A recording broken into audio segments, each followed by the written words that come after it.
আদালত অবমাননার মামলা, শেখ হাসিনাকে ৬ মাসের কারাদণ্ড। জানাবো দুদিন পর মামলা, মৃত্যুর কারণ নিয়ে কাটেনি ধোঁয়াশা। ১৬ জুলাই নিয়ে নাটক করা হয়েছে বলছেন শহীদ আবু সাঈদের ভাই। এবং সর্বশেষ জানাবো ইভিএম কেনায় অর্থ অপচয়, ইসির ৩ কর্মকর্তাকে জিজ্ঞাসাবাদ। শুনছিলেন সংবাদ শিরোনাম, এবারে বিস্তারিত। আদালত অবমাননার মামলা, শেখ হাসিনাকে ৬ মাসের কারাদণ্ড। আদালত অবমাননার মামলায় ছাত্র জনতার গণভ্যুত্থানের মুখে পালিয়ে যাওয়া শেখ হাসিনা ৬ মাস কারাদণ্ড দিয়েছেন আন্তর্জাতিক অপরাধ ট্রাইব্যুনাল। এছাড়া গাইবান্ধার গোবিন্দগঞ্জের শাকিল আকন্দ বুলবুলকে ২ মাসের কারাদণ্ড দিয়েছে ট্রাইব্যুনাল। বিচারপতি মোহাম্মদ গোলাম মর্তুজা মজুমদারের নেতৃত্বে ৩ সদস্যের ট্রাইব্যুনাল এই আদেশ দেন। এর আগে আদালত অবমাননার এই মামলার পূর্ণাঙ্গ শুনানির জন্য ওয়াই মশিউজ্জামানকে অ্যামিকাস কিউরি আন্তর্জাতিক অপরাধ ট্রাইব্যুনাল।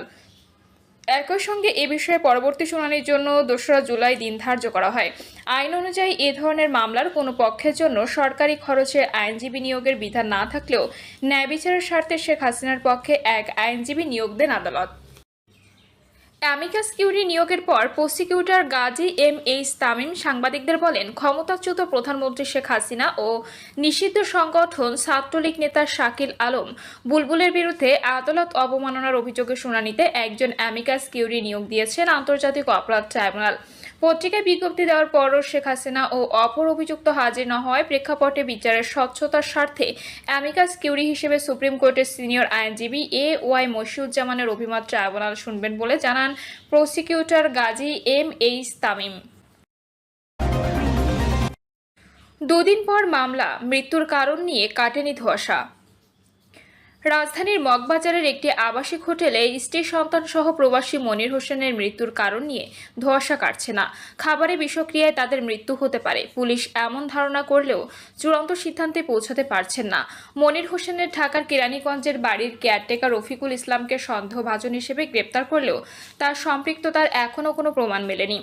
এমন প্রেক্ষাপটে গতকাল পুলিশ তাকে আরও জিজ্ঞাসাবাদের জন্য আদালতে উপস্থাপন করে রিমান্ড আবেদন করে। শুনানি শেষে তার ২ দিনের রিমান্ড মঞ্জুর করেছেন ম্যাজিস্ট্রেট। একই পরিবারের ৩ জনের মৃত্যুর এ ঘটনায় রমনা থানায় মামলা হয়েছে। নিহতের ভাই নুরুল আমিন মামলাটি করেছেন। এর তদন্ত সংশ্লিষ্টরা বলছেন, খাদ্যে বিষক্রিয়ার মৃত্যু হয়েছে এমনটি ধারণা করা হচ্ছে, কিন্তু কিভাবে, কে, কখন তা করেছে সেটা এখনও জানা যায়নি। জমিজমা সংক্রান্ত বিষয় নিয়ে কেউ করিয়েছে কিনা তাও সন্দেহ করা হচ্ছে। অন্য কারো সঙ্গে বিরোধ ছিল কিনা তাও খতিয়ে দেখা হচ্ছে।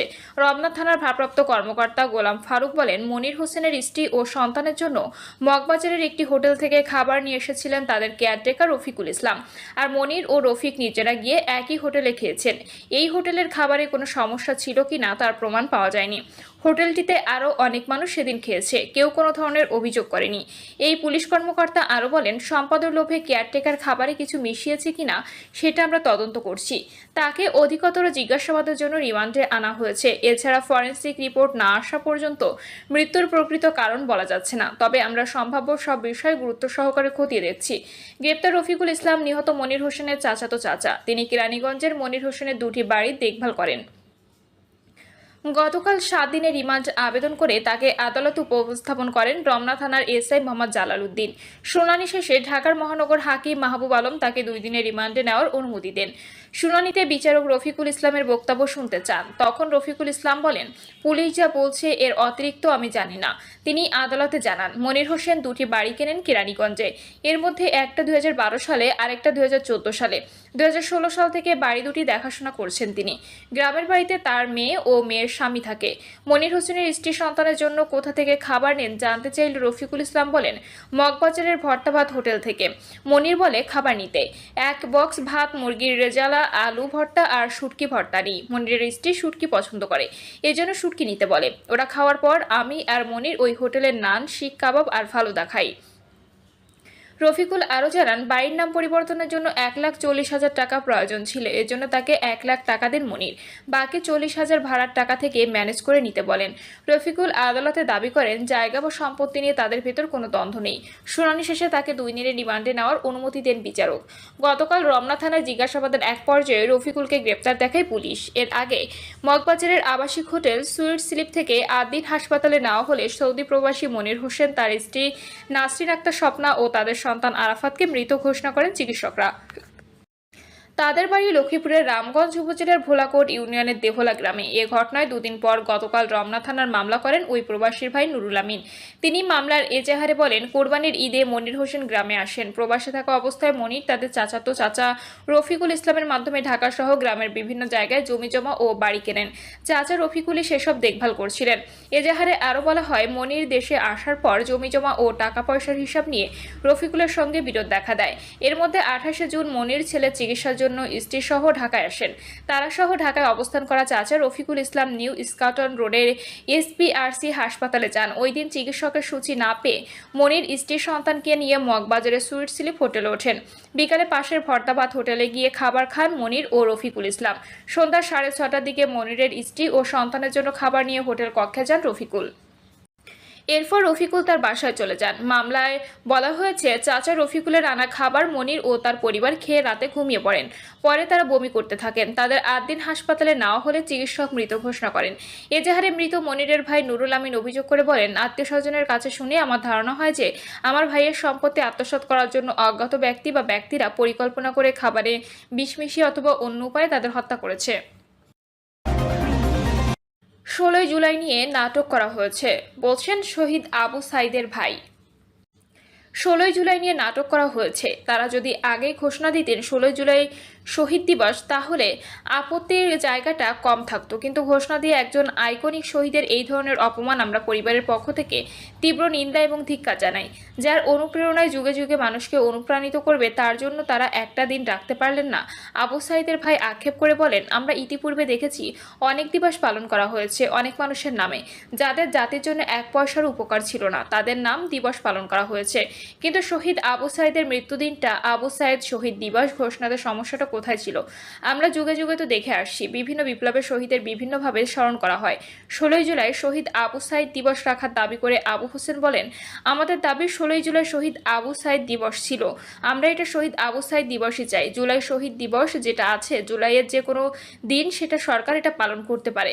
16 জুলাই যার আত্মত্যাগ এত বড় বিপ্লব সংগঠিত হলো, তাকে এভাবে অবহেলা করা আমরা পরিবারের পক্ষ থেকে মেনে নিতে পারছি না। আবু হোসেন আরও বলেন, 16 জুলাই যে আবু সাইদের শহীদের মধ্য দিয়ে কোটা সংস্কার একটা গণ অভ্যুত্থানের রূপ নেয়, লোকজন আর ঘরে বসে থাকেনি, রাজপথে ঝাঁপিয়ে পড়েছিল। জীবনের মায়া ত্যাগ করে মানুষের রাজপথে ঝাঁপিয়ে পড়া, এটার যে অনুপ্রেরণা সেটা হচ্ছে আবু সাইদ। 16 জুলাই শহীদ আবু সাইদ দিবস ঘোষণা করা হয়েছিল, পরে সেটা শহীদ জুলাই দিবস করা হলো। তারা জুলাই শহীদ দিবস পালন করার আরও দিন পেতেন। এইরকম একজন বৈপ্লবিক শহীদ, যার আত্মত্যাগ যুগে যুগে মানুষকে অনুপ্রাণিত করবে অন্যায়ের বিরুদ্ধে লড়াই করার জন্য, তার জন্য কি 365 দিন থেকে 16 জুলাই তার স্মরণে নির্ধারণ করা যেত না? তাকে স্মরণ করলে কি অন্য শহীদদের অপমান করা হতো? তার আত্মত্যাগ তো তাদের অনুপ্রাণিত করছে রাজপথে নামার জন্য। আবু হোসেন বলেন, বৈষম্যের জন্য সবাই লড়াই করলো, আদৌ রাষ্ট্রে কতটুকু বৈষম্য দূর হলো আমরা জানি না। আমাদের কাছে বোধগম্য নয় এখনো, বাজেটে আঞ্চলিক বৈষম্য রয়ে গেছে। সরকারি উপদেষ্টা পরিষদে শুধু নির্দিষ্ট একটা অঞ্চল থেকে উপদেষ্টা নেওয়া হয়েছে। রংপুর অঞ্চল থেকে আবু সাইদ শহীদ হয়ে গণ অভ্যুত্থানে রূপ নেয়। রংপুর বিভাগ থেকে একজন উপদেষ্টা নেই। এখানে কি কোনো যোগ্য লোক ছিলেন না? শুধু কি দক্ষিণ অঞ্চলের লোক যোগ্য, উত্তর অঞ্চলের লোক যোগ্য নেই? আবু সাইদের ভাই আরও বলেন, জুলাই বিপ্লবে যারা আন্দোলনকারী ছিলেন, যারা নেতৃত্ব দিয়েছেন, তারাই উপদেষ্টা হলেন, কিন্তু শহীদ পরিবার থেকে কোনো প্রতিনিধি নেওয়া হলো না। শহীদ পরিবার 850, তাদের মধ্যে কি কোনো যোগ্য লোক ছিল না? এটা পুরোটাই মনে হচ্ছে যে এখনো বৈষম্য পুরোপুরি দূর হচ্ছে না। আমরা চাই এই দেশ বৈষম্যমুক্ত গড়ে উঠুক। 16 জুলাই বেগম রোকেয়া বিশ্ববিদ্যালয়ের 1 নম্বর গেটের সামনে পুলিশের গুলির সামনে বুক পেতে দিয়ে শহীদ হন ইংরেজি 12 ব্যাচের শিক্ষার্থী আবু সাইদ। এরপর দেশব্যাপী আন্দোলন বেগবান হয়, আন্দোলন গণ অভ্যুত্থানের রূপ নেয়। প্রিয় দর্শক, এই ছিল এখনকার সর্বশেষ সংবাদ। আপডেট সব সংবাদ পেতে চ্যানেলটি সাবস্ক্রাইব করে বেল আইকনটি ক্লিক করে রাখুন।